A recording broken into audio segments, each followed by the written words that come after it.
ces deux nations-là sont éliminées en ayant perdu un seul match lors de ces éliminatoires, l'Italie et l'Algérie. Et de l'autre côté, vous avez par exemple en Amérique du Sud, l'Uruguay et l'Équateur qui participeront à la Coupe du Monde en ayant perdu, dans cette longue phase de groupe en Amérique du Sud, 6 matchs.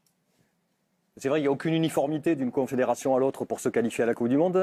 Les Africains ont une première phase de poule, mais aucun pays n'est qualifié directement. Ils sont tous obligés de passer par un barrage. Donc tout se joue sur 2 matchs, alors qu'en comparaison, en Amérique du Sud, par exemple, vous avez 4 équipes sur 10 qui sont qualifiées, plus un barragiste, c'est-à-dire une forme de repêchage pour eux. On est constamment sur une forme de championnat.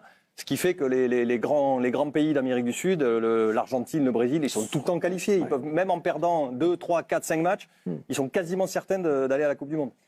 Après, je trouve que comparer l'Italie et l'Algérie, c'est un peu différent quand même, malgré tout.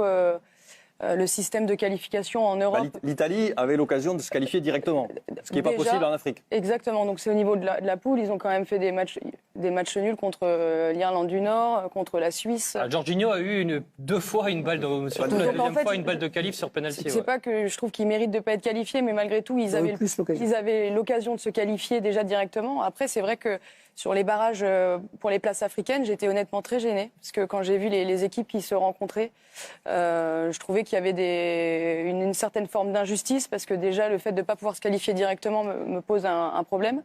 Et puis après, il y a encore cet aléa du tirage au sort. Donc tu te retrouves avec Sénégal contre l'Égypte. Alors c'est la faute à pas de chance, mais malgré tout, je trouve que c'est quand même malgré tout assez triste. Cette façon de se qualifier est quand même assez injuste.